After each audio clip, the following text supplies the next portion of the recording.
बिस्मिल्लाहिर्रहमानिर्रहीम अस्सलामु अलैकुम अल्लाहुम्मा सल्ली अला आले मोहम्मद सल्लल्लाहु तआला अलैहि वसल्लम। वेलकम टू सियासी शतरंज। मैं हूं तला जो ख़वातीन और हज़रात, हम जानते हैं कि इस वक्त मुल्क में सियासी माहौल इंतहाई गर्मा गर्म चल रहा है। बात करें सबसे पहले नून लीग की, तो शहबाज शरीफ साहब ने कह दिया है वाज़े कि कोई भी साजिश हो नवाज शरीफ के खिलाफ उसे कुचल के रख देंगे। साथ साथ मीसा के मईशत की भी दावत दे दी है। मुआशी हालात को बेहतर करने के लिए तमाम पार्टीज को मिलकर काम करना होगा, यह भी वाज़े मैसेज शहबाज शरीफ साहब ने दे दिया है। उसी वक्त हम ये भी देख रहे हैं कि पार्टी के अंदर एक बड़े पुराने रुकन है दानियाल अजीज साहब, उन्होंने तोपों का रुख कर दिया है अपनी ही पार्टी के लीडरों की तरफ। पहले उन्होंने मरियम औरंगजेब साहब के खिलाफ बहुत सारे बयान दिए कि वो अपने अपने मिशन में नाकाम हो गई, कम्युनिकेशन में नाकाम हो गई। अब वो एहसन इकबाल साहब को तनकीद का निशाना बना रहे हैं। फिर एहसन इकबाल साहब ये कहते हैं कि क्या वजह है कि दानियाल अजीज भुट्टो की जबान बोल रहा है। तो ये बात तो वाज़े है कि इस वक्त नून लीग के अंदर कुछ पावर स्ट्रगल जारी है लीडरान के दरमियान, और एक बड़ा पॉजिटिव और अच्छा मैसेज शहबाज शरीफ साहब ने दिया है। प्रोग्राम में तफसीलन इसको डिस्कस करेंगे। इमरान खान साहब ने अदालत के अंदर सहाफियों से जो गुफ्तगू की है,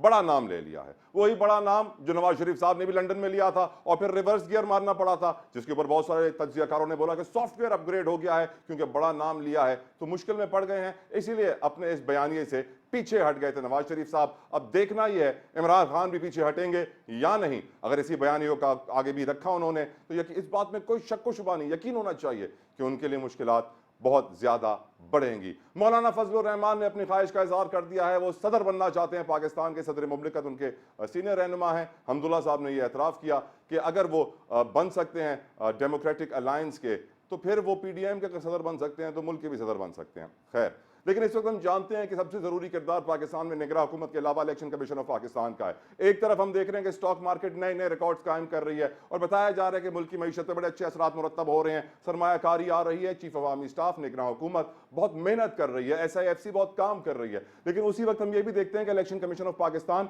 जिसके पास 42 अरब रुपए का बजट अप्रूव था इलेक्शन कराने के लिए, जिसे पहली किस्त में तकरीबन 10 अरब रुपए मिल चुके थे, अब उनको 17 अरब रुपए दरकार थे और उन्होंने सेक्रेटरी खजाना को तलब कर लिया। जैसे तलब किया तो चंद घंटों के बाद ये खबर आ गई कि सेक्रेटरी खजाना ने वाज़ेह कर दिया है कि 2 दिनों के अंदर ये 17 अरब रुपए भी दे दिए जाएंगे, जिसके बाद एक 16 अरब रुपए की किस्त बचेगी। अब देखना यह है कि एक तरफ हम देख रहे हैं मुल्क के मुआशी हालात बेहतरीन होते जा रहे हैं, दूसरी तरफ हम देख रहे हैं कि इलेक्शन कमीशन पैसों के लिए वजारत खजाना को भगा रहा है, और तीसरी तरफ हम ये देख रहे हैं कि जो हल्का बंदियों की हतमी फहरिस्त जारी हुई थी उसके ऊपर एतराजात का सिलसिला भी जारी है। अभी भी एतराजात जारी हैं, जबकि इस दिसंबर के पहले हफ्ते और पहले 10 दिनों में इलेक्शन शेड्यूल का ऐलान करना है इलेक्शन कमीशन ऑफ पाकिस्तान ने। जो नहीं हुआ तो फिर इलेक्शन डेट मुतासर हो सकती है, पूरा इलेक्टोरल प्रोसेस मुतासर हो सकता है। इस वक्त इलेक्शन कमीशन ऑफ पाकिस्तान के कांधों पर बड़ा बोझ है, लेकिन वो बोझ उठा पाएंगे या नहीं।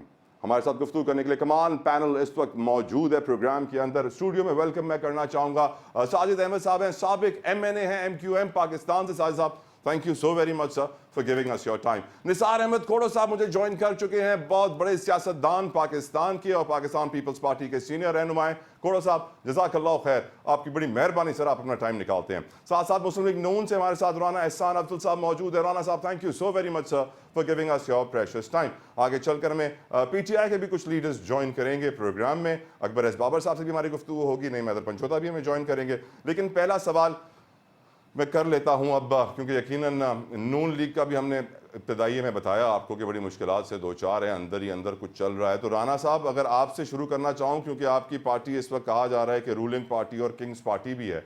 अब एक तरफ हम देख रहे हैं कि शहबाज शरीफ साहब सबको जोड़ना चाह रहे हैं कि मीसा के मईशत करते हैं, दूसरी तरफ हम देख रहे हैं कि आपकी पार्टी के अंदर ही झगड़े चल रहे हैं, फड्डे शुरू हो गए हैं। दानियाल अजीज साहब एक दिन मरियम औरंगजेब साहब की बुराइयां कर रहे हैं और दूसरे दिन वो एहसन इकबाल साहब की बुराइयां कर रहे हैं। क्या कोई पावर स्ट्रगल है पार्टी के अंदर, राना एहसान साहब?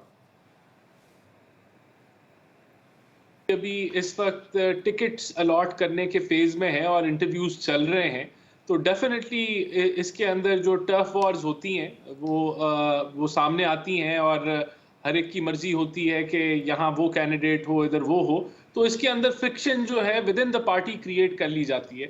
लेकिन मैं समझता हूँ कि जो इल्ज़ामात दानियाल अजीज साहब ने एहसन इकबाल पे लगाए महंगाई के हवाले से, वो तो बड़ा अच्छा, उन्होंने खुद ही उसका बयान दे दिया कि महंगाई की एक वजह नहीं होती और प्राइस कंट्रोल कमेटी बड़ी लिमिटेड उसका मैंडेट होता है। ये तो मल्टी डायमेंशनल इसकी वजूहात हैं, जिसमें international commodity prices, devaluation of rupee और आपके फिस्कल डेफिसिट्स और दीगर मामलात हैं, सप्लाई चेन मैनेजमेंट। तो वो तो एक इलॉजिकल बयान था। बाकी देखें, उन्होंने जो बात की मरियम औरंगजेब के हवाले से, हर पार्टी राय, हर आदमी राय रख सकता है, उनकी इंडिविजुअल राय हो सकती है। बेहतर है कि अगर कोई उनको स्ट्रैटेजी नहीं पसंद आई या वो समझते हैं कि बेहतर तरीके से खान साहब को एक्सपोज करने की ज़रूरत थी, तो उनकी जो रिकमेंडेशंस हैं उनको वेलकम करते हैं। राइट। वैसे पार्टी के अंदर बड़े फोरम्स हैं जहां आप इस तरह की रिकमेंडेशंस आप दे सकते हैं। इससे इससे तो ये मैं भी राणा समझता साहब, हूं इससे कि ये भी नजर आ रहा है कि आपकी पार्टी में फ्रीडम ऑफ स्पीच है, हर किसी को अपनी राय का इजहार करने की इजाजत है, which is again a good thing. अब मैं वेलकम करूंगा सर अकबर एस बाबर साहब ने हमें ज्वाइन किया है, पीटीआई के बानी रुकन है, एतराज किया है उन्होंने पीटीआई के इंट्रा पार्टी इलेक्शन पे। अकबर साहब thank you so very much sir, आपने अपना कीमती वक्त हमारे लिए निकाला। सर आप बानी रुकन है पीटीआई के, आपने इंट्रा पार्टी इलेक्शन के ऊपर बड़ा एतराज भी किया है, आपने राब्ता भी किया है, इमरान खान से वीडियो पैगाम भी जारी किया है। क्या आप ये खुद कर रहे हैं, आपसे करवाया जा रहा है अकबर साहब? क्योंकि आपको तो पीटीआई से पसंद तो नहीं थी सर। जब 1996 में हमने ये पार्टी बनाई और उसका जो उसके बाद जो बुनियादी आइन लिखा गया उसमें मैं भी शरीक था, मैं उस कमेटी का हिस्सा था। मैं हामिद खान थे, मिराज अहमद खान थे, परवीन कसूरी थी, सईदुल्लाह न्याजी थे। तो हमने उसमें बड़ा एक डेमोक्रेटिक कल्चर रखा था कि पार्टी के जो चेयरमैन है वो 3 साल के लिए 2 टर्म से ज्यादा नहीं रहेगा और बाहर हो जाएगा। और वर्कर्स को हमने ये हक दिया था, इख्तियार दिया था कि वर्कर्स मेरिट के जरिए अपनी लीडरशिप का इंतखाब करेंगी। और फिर भी अमर जो है ये 2013 में जब इंट्रा पार्टी इलेक्शन हुए उसमें बहुत सारी खामियां थी, बहुत सारी खराबियां थी, लेकिन एक साल लगा उस इलेक्शन में, वर्कर्स ने हिस्सा लिया। फिर वो से कोई सबक नहीं सीखा, जो अगला इलेक्शन कमीशन पर उस पर दबाव डाला गया, उन्होंने इस्तीफा दे दिया, लॉक स्टॉक एंड बैरल। तो और फिर फॉरेन फंडिंग का केस वो भी यही था कि पार्टी के अंदर बहुत बड़े पैमाने पे करप्शन है, फाइनेंशियल इरेगुलरिटीज हो रही है। और मेरे तमाम 8 साल की स्ट्रगल के बाद, 13 रिट पिटीशन और बहुत कुछ फेस करने के बाद मेरे तमाम इल्जाम सच साबित हुए। तो मेरी तो स्ट्रगल पहले दिन से यही थी कि हमने पाकिस्तान की सियासत को तब्दील करना है, एक नई सियासत की बुनियाद रखनी है, और उसके लिए पाकिस्तान तहरीक इंसाफ बनाई गई। उसका वजूद ही इस वास्ते आया कि हम रोल मॉडल बनेंगे। तो मैं पीटीआई बनाने वालों में से हूँ। मैंने कई दफा कहा है कि मैं पीटीआई का मेंबर हूँ। पर सर आप इमरान खान की बुराई करते हैं पीटीआई वाले, इसीलिए आपसे नफरत करेंगे ना सर? देखिए, मुझे अगर लोगों की खुशनुदी के लिए करना होता तो जब एक वक्त था जब पीटीआई को सब लोग, खानदान के लोग भी कहते थे कि ये टागा पार्टी है और ये एक क्रिकेटर है, ये कभी भी कामयाब नहीं होगा। और इमरान खान खुद मेरी गाड़ी में बैठ के जो रोजाना मैं उसको दफ्तर ले जाता था, फिर आते जाते रहते थे, तो वो हमेशा ये अक्सर ये कहता था कि अगर मेरी पूरी जमात जो तेरी कार में आ जाएगी। दफ्तर में हम बैठे होते थे तो कहते थे कि मेरी जमात इतनी श्रिंक है कि वो इस कमरे में आ जाएगी। तो फिर तो मुझे छोड़ देना चाहिए था ना। 1997 के जो इलेक्शन में तो मैं कोयटा चावी से लड़ा और इमरान इस्लामाबाद और बहुत सारे और हल्कों से लड़े, तो उसमें 2/3 मेजॉरिटी तो उससे नून की थी, तो फिर हमें छोड़ देना चाहिए था। लेकिन हम तो एक कन्विक्शन पे चल रहे थे कि हम लोग जेन्युइन है, हम लोग एक जेन्युइन तब्दीली लाएंगे। और वो वक्त आया 2011 में जब ग्राउंड से सपोर्ट आई। अब वो इम्तिहान वहाँ लोगों की जगह हमारा हो गया, क्योंकि लोगों ने तो कॉन्फिडेंस, एतमाद हम पे रिपोर्ट किया। लेकिन डोंट यू रियलाइज अकबर साहब, जो आप कर रहे हैं उससे पीटीआई को बल्ले का निशान नहीं मिलेगा, और बैलेट पे बल्ला नहीं आया तो समझिए पीटीआई नहीं आई और आप बड़ा झटका लगाने वाले हैं पीटीआई को। देखिए, मैं तो समझता हूँ कि तमाम सियासी जमातों की इसी तरह स्क्रूटनी होनी चाहिए जहाँ तक इंट्रा पार्टी का। जिस तरह मैंने मुतालबा बारहा की है कि फंडिंग के हवाले से होना चाहिए। देखिए, बात क्या है असल में? बात असल में ये है कि जब तक सियासी जमातें अंदर से मेरिट और जमहूरियत पे नहीं लेके आएंगी, तो जो दावे करते हैं ना कि हम जमहूरियत के अलमबरदार है, तो एक खोखले दावे, एक खोखला निजाम है, एक खोखली जमहूरियत है, उसने इस मुल्क को कुछ दिया ही नहीं। आपने क्या बिगिनिंग करनी है? फ्रेश बिगिनिंग तो नहीं करनी।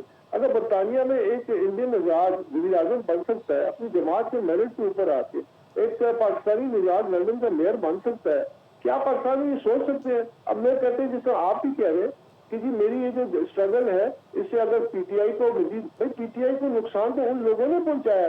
पहले इसको उजरती शाहदारों के हवाले किया, फिर उसके बाद उनको एटीएम की जरूरत है, उन्होंने एटीएम के हवाले कर दिया, फिर उसके बाद अब उनको वकीलों की जरूरत है कि वो उनके केस में उन्होंने वकला के हवाले कर दिया। अकबर साहब, आसमान से एक शख्स आया जिसकी पीटीआई में कोई मेरिट नहीं है, राइट अकबर साहब, उसको चेयरमैन लगा दिया। तो या तो आप एक्सेप्ट कर रहे हैं कि हमारे मुल्क में बादशाह होनी चाहिए, मैं अग्री करता हूं इस बात से। मैं आपको सेकंड करूंगा सर। इस बात में कोई शक नहीं होना चाहिए। पाकिस्तान में जमहूरियत से ज़्यादा बादशाहत अच्छी रहेगी, मेरा ओपिनियन है। आप डिसएग्री कर सकते हैं, सारे लोग कर सकते हैं कि अगर सिंध पीपल्स पार्टी में बादशाह बन जाए, मुस्लिम लीग नून पंजाब में बादशाह बन जाए, PTI KPK में बादशाह बन जाए, बलूचिस्तान में रेफरेंडम कराने में मुकाबला सख्त होगा।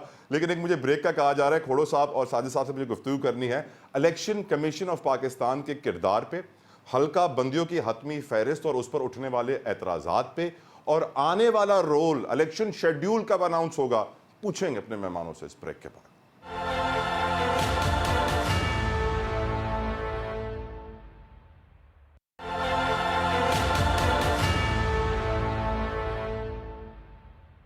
पिछले कुछ दिनों से MQM ख़ास तौर पे और कुछ और दीगर जमातें जो पीपल्स पार्टी की मुखालफत कर रही हैं, उन्होंने मुख्तलिफ इदारों पर दबाव डालने के लिए वही तरीका इख्तियार किया हुआ है जो इमरान खान का था। ये बात आप सब जानते हैं कि जब केयर टेकर गवर्नमेंट्स बनी पूरे मुल्क में, तो सिंध वो वाहिद सूबा है जहाँ हर नशिस्त पर बैठा हुआ जो अफसर था उसका तबादला हुआ। कोई एक भी ऐसा अफसर अपने ओहदे पे नहीं रहा जो पीपल्स पार्टी के दौरे हुकूमत में किसी भी ओहदे पे बैठा था। सिंध में निगरां हुकूमत का में इंतजार है, क्योंकि जो हुकूमत आई है वो निगरां नहीं है, वो पीपल्स पार्टी के मफादात की निगरां नजर आती है। सिंध के अंदर तमाम जो एतराज़ात पाकिस्तान पीपल्स पार्टी ने किए थे, इलेक्शन कमीशन ने तमाम के तमाम एतराज़ात उनकी मर्जी के मुताबिक दुरुस्त कर दिए। सिंध के शहरी इलाकों को तो आपने वैसे ही 50 साल से अपने निशाने पे लगाया हुआ है। पाकिस्तान पीपल्स पार्टी की 50 साल तारीख में सिंध को कभी कोटा सिस्टम के जरिए शहरी सिंध में तकसीम किया गया, कभी लिसानी बिल पेश करके लिसानी तौर पर तकसीम किया गया, और अब इन्होंने हकीकी बुनियादों पर सिंध को 2 हिस्सों में तकसीम कर दिया है। खालिद भाई ने बताया कि पीपल्स पार्टी के तमाम एतराज़ात मंजूर कर लिए गए और जो पहले से हल्का बंदियों में गलती थी उसे और बिगाड़ दिया गया। लगता है कि इस इमारत में भी उनकी दौलत, पानी की तरह जो पैसा बह रहा है वो शायद इस इमारत में भी आ गया है। बहुत बड़े बड़े क्लेम्स आपने सुने सईद गनी फ्रॉम पीपल्स पार्टी और MQM से फारूक सत्तार साहब और खालिद मकबूल सिद्दीकी साहब के। पहले तो मैं पीपल्स पार्टी से उनका मौक़िफ़ जान लेता हूं जो इल्ज़ामात उनके ऊपर लगे MQM की लीडरशिप की जानिब से। खोड़ो साहब, क्या निगरां हुकूमत आपकी है? कोई सेटिंग है निगरां हुकूमत में आपके साथ? क्योंकि MQM पाकिस्तान का ये कहना है कि निगरां हुकूमत आपके साथ मिलकर काम कर रही है और इलेक्शन कमीशन में आपने जितनी हल्का बंदियों के हवाले से एतराज़ात किए थे उनको दूर कर दिया गया है, जबकि MQM के एतराज़ात बाकी हैं। क्या वाकई निसार खोड़ो साहब ऐसा है? बी टीम है आपके पास कोई? सर मैं समझता हूं कि कुछ ही दिनों में फारूक सत्तार भाई ये हिम्मत भी कर लेंगे कि वो कहेंगे, जैसे मौलाना फजल रहमान साहब ने कह दिया है कि जी हम इलेक्शन करना तो चाहते हैं, इलेक्शनरिंग करना चाहते हैं, लेकिन हमें रोका जा रहा है। उनके अल्फाज ये सुने, फारूक सत्तार के ये सुने। फारूक सत्तार कह रहा है कि जी हल्के बंदियों पर एतराज़ करके वो कोर्ट में जाएंगे। इलेक्शन कमीशन है कि वो ये नहीं बता रही कि ये हल्का बंदियां जब अनाउंस हो जाएं तो उसके बाद कोर्ट में कितने दिनों में फैसले होने चाहिए कि इलेक्शन शेड्यूल डिस्टर्ब न हो। अब ये सारी जो कोशिशें हो रही हैं, बरमला ये कह देंगे कल, खैबर पख्तूनख्वा के गवर्नर साहब कह रहे हैं कि जी माहौल ठीक नहीं है। अब ये 3-4 सवाल उठे जा रहे हैं कि जी किसी तरह से इलेक्शन फिर पोस्टपोन हो। अब मैं माफ़ी चाहता हूँ सबसे और बताना चाहता हूँ कि हल्का बंदियों में तो हमें एतराज़ है। मर्दमशुमारी पर 5 दफ़ा एक्सटेंशन हुई, 2 दफ़ा या 3 दफ़ा सारे मुल्क में और 2 मरतबा ख़ास सिंध में, वो भी ख़ास इलाकों में, यानी मतलब कराची। एक हफ्ते में 60-70 लाख वोट या पॉपुलेशन बढ़ गई। हमारे पूरे सिंध में हलचल मची। हमारा शिकारपुर से 1 सीट गुम हो गई, सांगड़ से 1 सीट गुम हो गई, खैरपुर से 1 सीट गुम हो गई, ठट्टा से 1 गुम हो गई।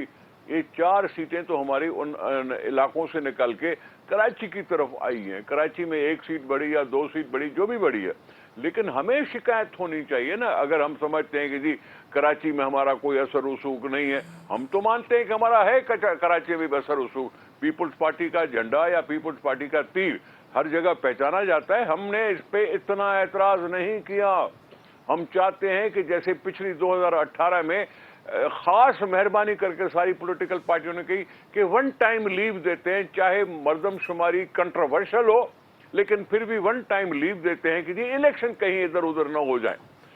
अब भी हम यही कह रहे हैं कि ये उज़ुरलंग जो हैं हल्का बंदियों के फलां के ये मुल्क में इलेक्शन हो रही है पार्टी बुनियादों पर।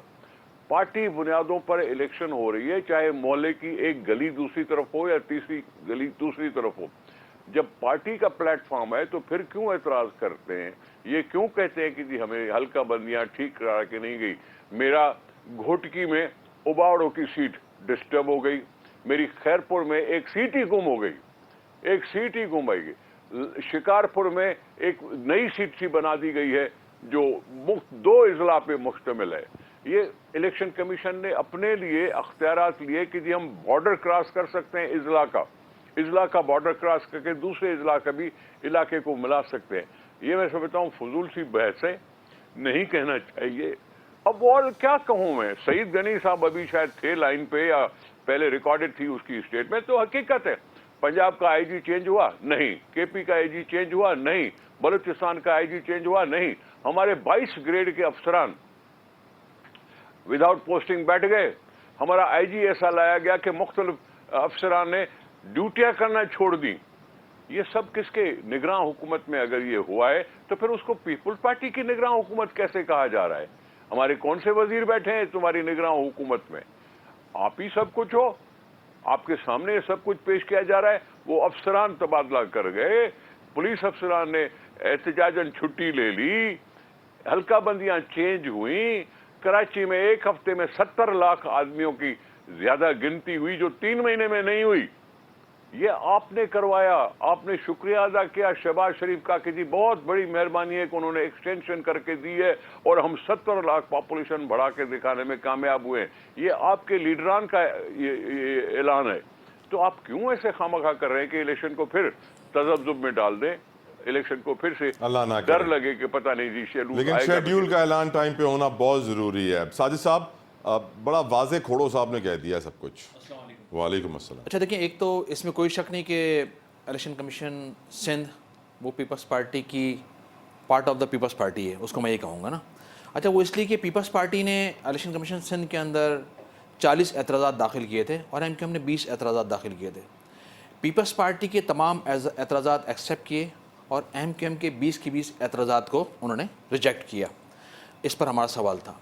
अच्छा, दूसरा इन्होंने हल्का बंदियाँ अभी नहीं, ये तो चलें, इन्होंने सेंसस की बात की कि हमारी सीटें कट कर दी गई इंटीरियर की। देखिए 2017 में जो सेंसस हुए थे उस पर तो एतराज़ था ना कराची के लोगों को कि कराची की आधी से ज़्यादा आबादी को कट कर दिया गया।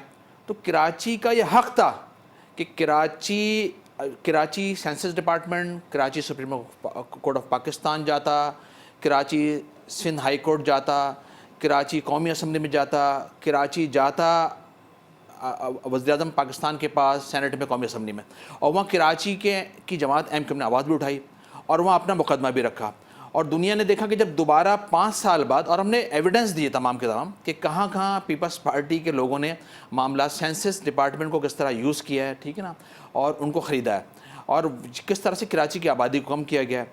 अच्छा, क्योंकि सिंध में 15 साल से इनकी गवर्नमेंट ऑलरेडी है, चल रही है, सिंध के तमाम डिपार्टमेंट हम समझते हैं कि उन्होंने ख़रीदे हैं। मिसाल के तौर पर अभी इन्होंने कहा कि आईजी चेंज कर दिया गया सिंध का, बलूचिस्तान का आईजी चेंज नहीं किया गया, पंजाब का नहीं चेंज किया गया, केपी का नहीं चेंज किया गया। तो बलूचिस्तान, केपी के, पंजाब, वहाँ करप्शन इतनी नहीं है जितनी लूटमार यहाँ की गई है। ये कहाँ होता है भाई? जो transfer posting part of the job होता है, ठीक है ना। अगर किसी आईजी को चेंज कर दिया तो कौन से पुलिस एहलकार हैं, कौन से ऑफिसर्स हैं जिन्होंने छुट्टी की दरखास्तें दे दी, उनको फिर घर भेजें? वो क्या आईजी के मुलाजिम हैं या पाकिस्तान के मुलाजिम हैं या सिंध के मुलाजिम हैं? बड़ा अच्छा ठीक है ना, रेलेवेंट पॉइंट खोड़ो साहब ने कहा कि अगर उनकी होती बी टीम तो उनकी सीटें कम क्यों होती? मैं बता रहा हूँ, वो इसलिए कि 2017 के अंदर जो सेंसस हुए थे उसमें ही तो गेम हुआ सारा। उसमें रूलर्स की सीटें बढ़ाई गई और अर्बन को कम शो किया गया। दुनिया जानती है कराची की आबादी 3 करोड़ है, अभी 73 करोड़ की आबादी जो बढ़ी है ना यहाँ पर, वो भी हम समझते हैं कि उसको आगे जाना चाहिए था, सही ना। चीफ जस्टिस ऑफ पाकिस्तान और कराची का बच्चा पाकिस्तान का बच्चा जानता है कि ये शहर कमा के दे रहा है और इसी की आबादी आप कम कर रहे हैं। डेवलपमेंट की बात आए तो उस पर NFC वार्ड में हमने साथ नहीं दिया क्या पाकिस्तान पीपल्स पार्टी का, उस वक्त सदर ज़रदारी साहब थे। MQM ने कहा ठीक है हम छोटे सूबों का हक है ये और छोटे सूबों को मिलना चाहिए, उस वक्त NFC में हमने उनका साथ दिया, ठीक है ना। और हमने देखा कि जब NFC अवार्ड पास हो गया, जब वो एक्सेप्ट हो गया, पास हो गया कौमी सूबाई असेंबली से, तो उसके बाद तमाम इख्तियार सिंध के पास आ गए। जब सिंध के पास आए तो सिंध डिक्टेटर बन गया, CM यहाँ का डिक्टेटर बन गया। और दुनिया ने देखा कि 15 साल के अंदर पाकिस्तान पीपल्स पार्टी ने इस शहर को, जो कि जीता जागता शहर था, जो कि आज भी कमा कर दे रहा है सिंध गवर्नमेंट को, वफाकी गवर्नमेंट को, वफाक को, और पूरा पाकिस्तान इस पर चल रहा है। तो इस पर डेवलपमेंट यहाँ ज़्यादा होनी चाहिए थी, लेकिन हमने देखा कि 15 साल के दौरान जॉबों का मसला आया तो पीपल्स पार्टी ने 2.5 लाख जॉबें कराई, लेकिन कराची के लोगों को जॉबें नहीं दी, सही ना। हमने देखा कि जब सेंसस का मसला आया तो डिलिमिटेशन ऐसी की, शहर अर्बन नज़र आ रहा है सब, ठीक है ना, डिलिमिटेशन ऐसी की कि किस तरह से कराची की आबादी को कट किया जाए, MQM की अक्सरियत को कम किया जाए। MQM तमाशा देखती रही, MQM एहतजाज करती रही, MQM सेनेट में जाती रही, MQM इलेक्शन कमीशन पाकिस्तान में गई, MQM सुप्रीम कोर्ट के अंदर गई, और यही हुआ कि 5 साल के अंदर अंदर दोबारा रीसेंसेस हुए, और जब रीसेंसेस हुए तो 73 लाख की आबादी बढ़ी है, और बढ़ने का नतीजा ये हुआ कि फिर यहाँ की सीटें बढ़नी चाहिए थी, सीटें भी बढ़नी चाहिए थी। अब जो अभी दोबारा से इलेक्शन कमीशन पाकिस्तान के अंदर हमने जो एतराज़ात दाखिल, आज खालिद मकबूल भाई सरबरा पाकिस्तान MQM, फारूक सत्तार भाई डिप्टी कन्वीनर, और वहाँ पर जाने का बुनियादी मकसद ये था कि उनको बताना था कि सिंध का जो इलेक्शन कमिश्नर है वो बिक चुका है, वो बिका हुआ है। कितने में बिका है ये पता चला? ये अब उससे पूछें, हमें तो खदशात हैं और ये वाजे भी हो रहे हैं और ये साबित भी कर रहे हैं कि वाकई में सिंध का इलेक्शन कमिश्नर बिका हुआ है। वो इसलिए कि इसने हमारे एतराज़ात को रिजेक्ट किया है और पाकिस्तान पीपल्स पार्टी के एतराज़ात को एक्सेप्ट किया है। इन्होंने पाक कॉलोनी को तोड़ा है, पाक कॉलोनी की PS को तोड़ा है, 2 हिस्सों में तकसीम कर दिया, इन्होंने बल्दिया को तोड़ दिया, इन्होंने PS 113, 114 तोड़ दिया, इन्होंने PS डिस्ट्रिक्ट कोरंगी के अंदर 95 तोड़ दिया। तो ये तोड़ने का अख्तियार आपको थोड़ी है भाई। सेंसस के बाद तो कराची की आबादी ऑलरेडी सीटें बढ़नी चाहिए थी सेंसस के बाद। और मैं तो हैरान हूँ, हम तो इस पर भी हैरान है कि हमने यूनिवर्सिटी का एक मुतालबा किया था वफाक से, उस वक्त यहाँ पर आपके एजुकेशन के मिनिस्टर उन्होंने ये कहा था कि मदरुल साहब ने कि मेरी लार्ज पर्स यूनिवर्सिटी बनेगी। तो हम तो हैरान है कि डेवलपमेंट के कामों के हवाले से आप लोगों को क्या हो जाता है यार, आप लोग क्यों कराची दुश्मन फिर आप याद दिला रहे हैं कराची में मोटरवे नहीं है, तकसीम कर रहे हैं सूबे को। आज से पहले भी पाकिस्तान पीपल्स पार्टी से पहले भी दीगर और वज़ीर आला सिंध में रह चुके हैं, कभी इतनी तकसीम नहीं थी जितनी इस 15 साल दौर के अंदर पाकिस्तान पीपल्स पार्टी ने इस शहर को तकसीम कर, इस सूबे को तकसीम। राइट साहब, राना साहब अच्छा अमल नहीं है। राना साहब करना जी, I'll come to you Rana साहब। मेरे ख्याल से खोड़ो साहब कुछ रिस्पॉन्ड करना चाह रहे हैं जी, जल्दी से खोड़ो साहब। सर मैं कुछ नहीं कह रहा हूं, मैं सिर्फ ये कह रहा हूं कि थोड़ा सा आप पर एतराज है कि पूरे सिंध की बात किया करो। अगर कमा के दे रहा है तो पूरा सिंध कमा के दे रहा है। कहां से पूरा सिंध कमा के दे रहा है? शहर है भाई 95% भाई बात सुने, मैंने आपकी बात नहीं काटी, मैंने आपकी बात नहीं काटी। प्लीज खोड़ो साहब। इसलिए मैं अर्ज कर रहा हूं, अगर तुम सियासी जमात कहलाते हो अपने आप को तो सूबे की बात करो। सूबे में बहुत गरीब लोग रहे, बहुत ख्वाबों को चिकनाचूर होते हुए देख रहे हैं। अगर उसके बावजूद भी अगर आपको तसल्ली नहीं होती तो फिर आप थोड़ा सा मुतमईन भी हो जाओ कि कराची में कितने बड़े मेगा प्रोजेक्ट्स चल रहे हैं जिस पे आपको अभी तक क्यों एतराज है। अगर मेगा प्रोजेक्ट्स चल रहे हैं तो आपके शहर कराची में चल रहे हैं, हमारे शहर कराची में चल रहे हैं। जहां देखो कुछ ना कुछ हो रहा है और पता नहीं कितने सालों से हो रहा है। आप फिर भी अगर मुतमईन नहीं हो तो क्या सिंध के दूसरे लोगों को मार दें क्या हम? वो नहीं रखते क्या अपने ख्वाहिशें? बिल्कुल ठीक। क्या उनको कोई रोड नहीं चाहिए, स्कूल नहीं चाहिए, अस्पताल नहीं चाहिए, मोटरवे सर? आप प्लीज सारे सिंध की बात किया करो। ये कराची अपनी जगह सर आंखों पर, लेकिन कराची डिनाई नहीं कर सकती कि हमने काम किया है वहां, चाहे रोड इंफ्रास्ट्रक्चर हो, जो कुछ भी हो हमने किया है। आज भी पता नहीं कितने मेगा प्रोजेक्ट चल रहे हैं हमारे यहाँ। कोई किसी देखा है देहात में देखा है कि मेट्रो बस चल रही हो? हमने देखा है कहीं कि जी ये क्या बात हुई यार? राइटली सर पॉइंट टेकन खोड़ो साहब। करूंगा ना, गुफ्तगू आगे बढ़ाते हैं। मैं इस पे थोड़ा सा रिस्पॉन्ड करूंगा। देखें 1917 में आपकी गवर्नमेंट आई पाकिस्तान के अंदर, 77 में, 88 में, 93 में, 2008 के अंदर। भाई आपको किसने, और 33 साल आपने सूबे के अंदर हुकूमत की है, आपको किसने रोका है कि भाई आप रूरल्स के अंदर तरक्की ना करें, आप इंडस्ट्री नहीं लगाएं, आप रोड नहीं बनाएं, आप मेट्रो वहाँ पर नहीं बनाएं, आप वहाँ तामीर तरक्की का रियाती काम क्यों ना करें? भाई 15 साल से तो होल सोल आपकी टोटल मुकम्मल कंट्री के साथ हुकूमत जारी रही, आप करते, आपको किसने मना तो किया? हमने तो आपका ख्याल रखा ना, हमने तो आपके अर्बन ख्याल नहीं किया, ख्याल नहीं किया, तबाही मचाई है, साईं लूटा है, तबाह बर्बाद किया है शहर को। नौकरियों के मामले में आपने मेरिट का कत्ल किया है। हम पार्ट ऑफ द गवर्नमेंट हैं, हम part of the sir government हैं, हमने कभी गवर्नमेंट फुल फ्लैश नहीं की है। हाँ बल्दियात, हाँ आज हम अपना देखो निसार भाई, निसार खोड़ साहब देखो, अब मैं बोल रहा हूँ ना, थोड़ा सा मुझे बोलने देना, नहीं मैं बहस नहीं कर रहा, मैं आपको कुछ पॉइंट्स देना चाह रहा हूँ, मैं पॉइंट्स देना चाह रहा हूँ। देखें मैं आपके बीच में नहीं बोला, नहीं सर आपके बीच में, मेरी बात आप सुनो। तुम्हारी जेब में पड़ा हुआ था 9 साल तुम्हारे जेब में पड़ा हुआ था जनरल मुशर्रफ, उसके बाद फिर भी आप हुकूमतों में रहे हैं, अब 2088 से हुकूमतों में रहे हैं, आप हिस्सेदार रहे हैं इस नाकामियों में या इस कामयाबियों में। अगर मुशर्रफ साहब, नहीं मैं बता रहा हूँ ना, अगर मुशर्रफ साहब हमारी जेब में 9 साल रहे हैं, उस जमाने में बल्दियाती गवर्नमेंट थी, 4 साल जमात इस्लामी को मिले बाइकाट के नतीजे में, और 4 साल हम रहे ना, 4 साल हम रहे ना, हमने क्या काम किए? हमें 1200, अब मैं बता रहा हूँ ना आपको, हमें 1292 दिन मिले, हमने 4 सिग्नल फ्री कॉरिडोर बनाए, हमने 15,500 किलोमीटर रोड्स बनाई, हमने 491 नए स्कूल बनाए, हमने 192 अस्पताल बनाए, हमारे अमराज कल्ब के 4 अस्पताल बनाए, हमने ट्रामा सेंटर बनाया, हमने वेंटिलेटर लगवाए, हमने 100 चेयर पर मुश्तमिल डेंटल क्लिनिक बनाया, हमने 365 पार्क बनाए, हमने 193 पानी और बिजली के सीवरेज निजाम दिए, हमने K4 पे काम, K3 पे काम स्टार्ट किया, हमने K4 को स्टार्ट किया और उसको हमने उसकी पीछे आगे पहुंचाई, हमने अगले 50 सालों की प्लानिंग की, पूरे शहर में नए नालों का जाल बिछाया, हमने 193 नई मशीन लाए यहाँ पर, हम 24 नई स्वीपिंग की मशीनें लेके आए, हम 75 ग्रीन बस लाइन मंसूबे लेके आए। मैं क्या क्या गिनाऊं आपको? 9 साल में जो हमने किया है ना, वो मैं आपको गिना रहा हूँ, हमारे पास गिनाने के लिए। आप गिनाओ, अच्छा आप गिनाओ आपने क्या किया इंटरसेंट के अंदर। आपको किसने रोका कि आप लड़का के अंदर काम ना करें, आप बदीन के अंदर काम ना करें, आप खट्टा के अंदर काम ना करें? मेरे भाई आपने गरीबों को गुलाम बना कर रखा हुआ है, और यही वजह है कि आज वो गरीब बेचारे तरक्की नहीं कर सकते। मैं बता रहा हूँ, मैं आपको बता रहा हूँ, और मैं फैक्ट्स एंड फिगर आपको दे रहा हूँ मेरे भाई, कि अगर आप कह रहे हैं कि मुशर्रफ हमारी जेब में था, तो हमारे पास तो लंबी फहरिस्त है कि उस जमाने भी हमने काम करवाए। इससे पहले डॉक्टर फारूक सत्तार मेयर रहे, हम बता रहे हैं कि हमने क्या काम किया, और आज एमक्यूएम के आज नहीं खोड़ो साहब, आप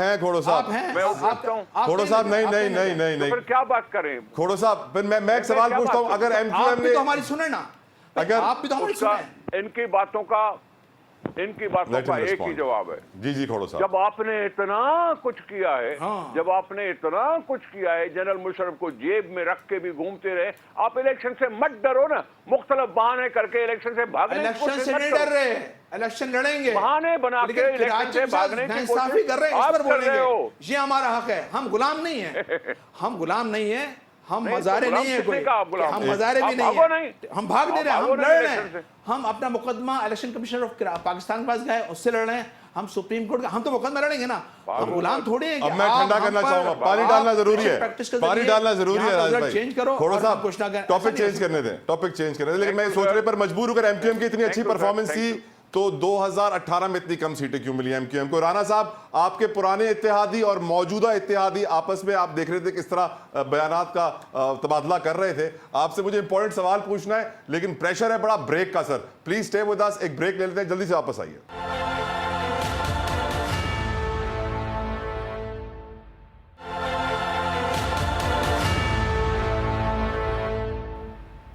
वेलकम बैक टू सियासी शतरंज। ब्रेक से पहले कुछ गर्मा गर्मी आपने देखी। राना एहसान साहब से मुझे इंपॉर्टेंट क्वेश्चंस पूछने हैं, मैं पूछना चाहूंगा। राना साहब, आज चेयरमैन पीटीआई इमरान खान ने वो नाम ले लिया जो नाम जब नवाज शरीफ साहब ने लिया था लंदन में बैठे हुए, तो उनको रिवर्स गियर मारना पड़ा था, अपना नैरेटिव चेंज करना पड़ा था। क्या आपको लगता है इमरान खान भी अपना नैरेटिव चेंज करेंगे या प्रेशर बर्दाश्त करेंगे? देखें, एक तो मैं रिकॉर्ड करेक्ट करना चाहता हूं, पंजाब के अंदर जो आईजी हैं वो चेंज हुए थे जब केयर टेकर सेटअप आया, और फिर उस केयर टेकर सेटअप ने दोबारा तब्दीलियां नहीं की, लेकिन ओवरऑल सारे ऑफिसर्स, सारे डीसीज, सारे सीपीओज, डीपीओज, आरपीओज मुकम्मल तौर पे चेंज हुए पंजाब के अंदर, और कोई भी हमारी मर्जी से जो है इस वक्त पीएमएलएन के मुताबिक नहीं है। ये केयर टेकर निज़ाम जो है वो अपनी मर्जी से लगा रहा है, just to set the record straight regarding Punjab. देखें, हमारा बिल्कुल बयानिया तब्दील नहीं हुआ था, मियाँ साहब ने नाम लिए, और जब भी बात होगी कि मुल्क इस नहज पे कैसे पहुंचा, क्यों हमारी मीशत के ये हाल हैं, तो उसके अंदर जो इंटरवेंशंस जो आईनी तौर पे जिनकी इजाज़त नहीं थी, जब वो हुई और जो एक्सपेरिमेंट्स हुए, तो उनका ज़रूर जिक्र होगा। जहाँ तक उन लोगों का जिन्होंने आइन को तोड़ा या मड़ोड़ा या अपने हदूद से क्रॉस किया, उनकी अकाउंटेबिलिटी की बात आती है, तो वो हमेशा अगर तारीख निकाल के देख लें तो पीएमएलएन ने हमेशा कोशिश की कि हम अपनी जो जमहूरी स्पेस है उसको वापस लें, और अगर कोई किसी ने मुशर्रफ के ट्रायल के ऊपर काविश की तो वो पीएमएलएन ही थी। लेकिन हम समझते हैं कि ये जिम्मेदारी सिर्फ पीएमएलएन की नहीं है, ये जिम्मेदारी सारे स्टेक होल्डर्स की है, सारी पॉलिटिकल जमातों की है, अदारों की है, और हम तो ये समझते हैं कि ट्रूथ कमीशन भी बनना चाहिए जो कि हकायक अवाम के सामने लेके आए, और अकाउंटेबिलिटी अगर करनी है तो वो ठेका पीएमएलएन का नहीं है, सब लोग इकट्ठे बैठे इस मौजू के ऊपर बातचीत करें तो जरूर होनी चाहिए। जहां तक बात है कि खान साहब ने नाम लिया, उनका राइट है, जो उनका ट्रायल चल रहा है उसके अंदर अगर प्रोसिक्यूशन और जो डिफेंस है और जो जज जो सुन रहे हैं, अगर वो बेहतर समझते हैं कि इन लोगों की गवाही की ज़रूरत है या इनसे कोई सवाल पूछने की ज़रूरत है, तो ये उनका प्रोगेटिव है, कोर्ट का प्रोगेटिव है। मैं बिल्कुल नहीं कहूँगा कि उनको नहीं बुलाना चाहिए या उनको बुलाना चाहिए। ये कोर्ट ट्रायल जो है वो अगर वो समझते हैं कि उनको बुलाने की ज़रूरत है, तो हमारे नज़दीक जो है सबको अदालतों के सामने पेश होना चाहिए, कोई अदालतों से बालातर नहीं। मैंने सोचा जाए लेकिन नवाज शरीफ साहब को ये मुतालबा अच्छा लगा होगा कि ये गवाहान आने चाहिए। Would you agree sir? नहीं, देखिए, उनको अच्छा लगा होगा, बुरा लगा होगा, ये तो वो खुद ही बता सकते हैं, लेकिन ये कोर्ट का प्रेरोगेटिव है कि किसको वो मौजू समझते हैं कि बुलाया जाए। लेकिन ये हम जरूर समझते हैं कि अदालतों के सामने no one is above the court, कि कोर्ट के सामने पेश अगर किसी को होना पड़ता है तो कोई भी हो सकता है, अगर वो सियासतदान है, जज है, कोई मिलिट्री से है, ब्यूरोक्रेट है, या कोई कॉमन मैन है, अदालतों के सामने पेश होने से किसी को नहीं घबराना चाहिए। राना साहब, आपने मुझे ना प्रोग्राम के शुरू में बड़ी अच्छी खबर दे दी थी, वो ये थी कि पार्टी के अंदर इस वक्त टिकटें तकसीम की जा रही हैं और गर्मा गर्मी चल रही है। दानियाल अजीज साहब ने जो स्टेटमेंट्स दी हैं मरियम साहबा के हवाले से, एहसन साहब के हवाले से, तो क्या ये टिकटें सर मेरिट पे दी जा रही हैं राना साहब? क्योंकि सिंध के अंदर भी मुझे कंप्लेंट्स मिल रही हैं, काफ़ी लोग कह रहे हैं आके कि एक ही खानदान है जिसको माइनॉरिटी की रिजर्व सीट मिलती है, उन्हीं की सेटिंग चल रही होती है आगे पीछे बहुत सारी पार्टीज़ में। तो क्या ये पार्टी में जो टिकटों की तकसीम है मेरिट पे हो रही है, पैसों पे हो रही है, पर्ची पे हो रही है? राना साहब देखिए, टिकटों की तकसीम बोर्ड करता है, बोर्ड को हेड मियां नवाज शरीफ करते हैं। अगर एक फैमिली से कुछ लोग मेहनत कर रहे हैं और वो मेरिट पे हैं, तो एक फैमिली से 1, 2 या 3 टिकटें मिल जाना, अगर वो मेरिट पे उतरते हैं, उसमें कोई कबात नहीं है। लेकिन अगर एक फैमिली को नवाजा जा रहा है और उनकी मेहनत नहीं है, उनकी काविश नहीं है और वो मेरिट पे नहीं उतरते, तो ज़रूर इसके ऊपर जो बाकी एप्लीकेंट्स हैं उनको मौका मिलता है कि वो बातचीत करें, अपना मौक़िफ़ बयान करें, अपने मुद्दे को उस बोर्ड के सामने रखें, और फिर वहाँ बोर्ड पे तो 30 बंदे बैठे होते हैं। I think everyone has a right to comment, और उसके ऊपर फैसला फिर किया जा सकता है। तो ये काफ़ी ट्रांसपेरेंट तरीका है, और अगर कोई किसी को नवाजा जा रहा है तो ज़रूर वो अगर एविडेंस लेके आए, तो मेरे ख्याल से मियाँ नवाज शरीफ इस चीज़ को ज़रूर कंसिडर करेंगे कि ऐसा ना हो। खोड़ो साहब, आपसे बड़ा इंपॉर्टेंट क्वेश्चन पूछना चाहूँगा sir. Election commission of Pakistan ने आज सेक्रेटरी ख़जाना को तलब किया और कहा कि भाई पैसे तो दे हमें इलेक्शन कराने के, और फिर सेक्रेटरी ख़जाना ने पैगाम दे दिया कि 2 दिनों में 11 अरब रुपए जारी कर दिए जाएंगे जो दरकार थे फ़ौरन। तो ऐसे में सर मैं बड़ा सोचने पर मजबूर हूँ कि क्या इलेक्शन शेड्यूल बर वक्त ऐलान होगा, और अगर इलेक्शन शेड्यूल डिले होता है खोड़ो साहब, तो इसका इम्पैक्ट जनरल इलेक्शन वाले दिन पे कितना आएगा सर? सर फिर तो सवाल उठेगा कि हम काजी फायज ईसा चीफ जस्टिस साहब से सवाल करें, इलेक्शन की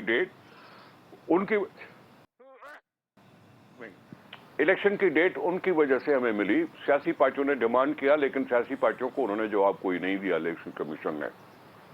और अगर आज का शेड्यूल चेंज होता है तो फिर इसने गारंटीज ली थी काजी फायज ईसा चीफ जस्टिस ऑफ पाकिस्तान ने।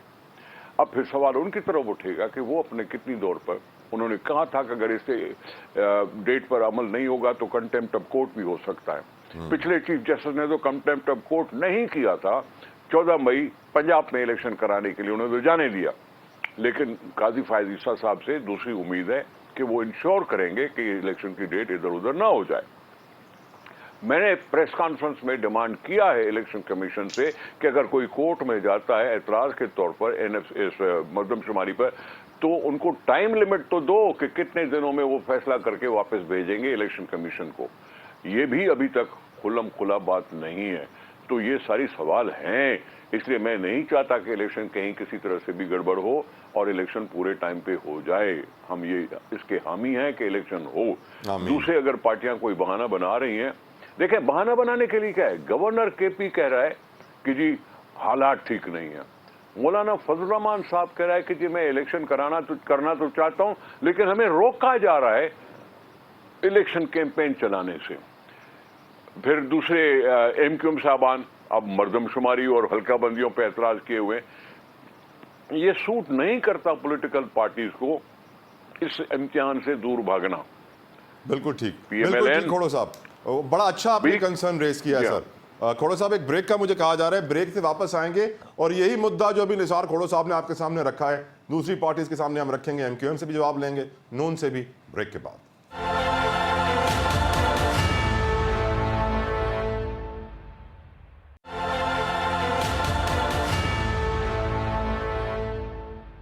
Welcome back. बहुत वैलिड पॉइंट एक रेज किया था निसार खोड़ो साहब ने ब्रेक से पहले कि क्यों सियासी जमातें इलेक्शन से भाग रही हैं। पूछ लेते हैं एमक्यूएम की राय इसके ऊपर क्या है। साजिद साहब, क्यों भाग रही है एमक्यूएम इलेक्शन से? अच्छा देखिए, एमक्यूएम अब जब से मर्जर हुआ है और जब से एमक्यूएम मर्जर तो बहुत बड़ा है, नून लीग, जीडीए, पीएमएलएफ, जेयूएफए, नहीं जब से एमक्यूएम का तो मर्जर हुआ है, बस पीपल्स पार्टी रह गई थी, बाकी सबसे हो गया। और माशाल्लाह खालिद भाई की सरबराही में पूरी पार्टी मुनज़्ज़म मुत्तहिद होकर काम कर रही है। और हमें अंदाज़ा है कि हमारे मुखालफिन को भी अंदाज़ा हमारी ताकत और क़ुव्वत का है कि बिखरे हुए थे तो बहुत खेला लोगों ने, और आज यूनाइट हो गए हैं, मुत्तहिद हो गए हैं तो बहुत ज़्यादा परेशान है। अच्छा, हम इलेक्शन से भाग नहीं रहे। हाँ, बेशक कोई भगाने की कोशिश करे। बल्दियाती इलेक्शन का भी जो बायकाट हमने किया था, वो भी उसकी वजह हल्का बंदियाँ थीं कि उसमें भी कराची की 70 यूसियों को कम किया गया था, औरंगी की 12 यूसियों को 6 यूसियों में तब्दील कर दिया गया था, 99,000 पे एक यूसी बना दी गई थी, ठीक है ना। और वहाँ पर जबकि 45,000 पे अगर यूसी बनती वहाँ पर, तो औरंगी के अंदर लंदन से बॉयकॉट हुआ था, इसलिए बॉयकॉट किया था। औरंगी के अंदर तकरीबन 12 यूसी चेयरमैन होते वहाँ पर हमारे, लेकिन उसको भी आधा कट कर दिया गया, ठीक है ना।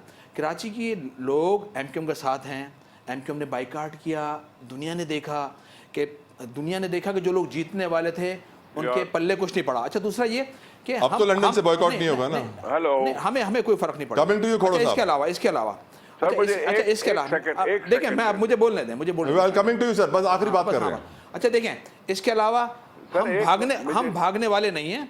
हम एक कानूनी जंग तो लड़ रहे हैं, लेकिन हम फिजिकल जंग भी कराची गली मोहल्ले में लड़ने के लिए तैयार हैं। अगर हमें मजबूर किया गया तो ये हाथ, पांव, दिमाग, जहन सब वही पढ़ने वाले, कोई इशू नहीं है। खोड़ो साहब, सर किसी और को बात करने का मौका क्यों नहीं? जी खोड़ो साहब, सर मैंने नहीं कहा, मैंने एक मिनट मैंने नहीं कहा था एमक्यूएम पाकिस्तान को कि वो बाइकआउट करें।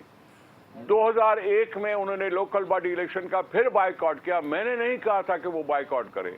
93 में नेशनल असेंबली के इलेक्शन से बाइकआउट किया उन्होंने, मैंने नहीं कहा कि जी आप बाइकआउट करें। ये दरअसल अवाम की जिम्मेदारी उठाने से बाज रहे, उनको अच्छी तरह से रिप्रेजेंटेशन नहीं दी। अगर अभी जो हुई है इलेक्शंस, उसमें अगर बाइकआउट न करते तो हो सकता है उनके फायदे में बात आ जाती। उनका तूती बोलता था ना सारे शहर कराची में, आप तो अपने उस निशान पर लड़ते हैं ना, निशान तो हर जगह चला जाएगा। आपने तो हर एक कम कर दी थी ना, आपने टेम्परिंग की, बाबा खुदा का टेम्परिंग की और टेम्परिंग करके अपना मेयर ले आए। अरे बिलावल भाई, साहब की ख्वाहिश पर उनको मेयर दे दिया गया मैं कराची का। सर, 30 से 40 सीटें यूसी मेरे चेयरमैन पास- कम कर दी गई थी।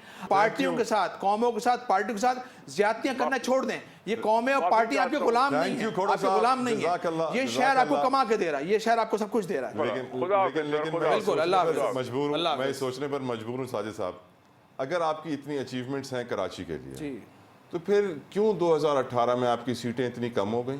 2018 के अंदर देखिए यही तो मसला है कि कराची की सीटें कम की गई ना, मतलब छीनी गई उस वक्त ना, छीनी गई उस वक्त सीटें। और अभी ये भी दुनिया को छीन पता लेंगे, फिर से है। अच्छा, छीन ये लेंगे। दुनिया को पता है। इसके अलावा नहीं, अब छीनने नहीं देंगे, बस हो गया। 2018 में मामला हमारे अलग थे, हम वीक पोजीशन में थे, अभी हम बहुत स्ट्रांग पोजीशन में। अभी हम इस पोजीशन में हैं कि हम कराची गली मोहल्लों में फिजिकल लड़ाई लड़े, वो कराची के लिए। अभी हम बल्दियाती, अभी हम आइन के, अभी हम 28 तरमीम में अमेंडमेंट करने जा रहे हैं ना, कि बल्दियाती कानून को चेंज करें। सही ना? इत्तेहाद हो गया नून लीग उसमें- से, अभी भी कह रहे हैं कि डामाडोल है, शराइत तय हो रही है, कंफर्म देखिए, नहीं हुआ इत्तेहाद।